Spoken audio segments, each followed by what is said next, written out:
much it was to make it explode? Alright. It took about...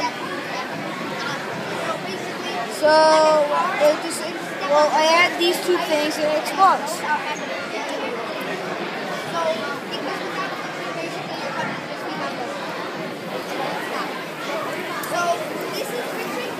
So that one explodes. For this one, the small one, I'm going to at least put less 1 teaspoon.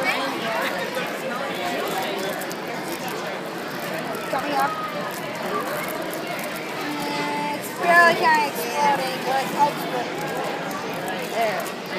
It barely, well, the two differences that that one was made by instructions.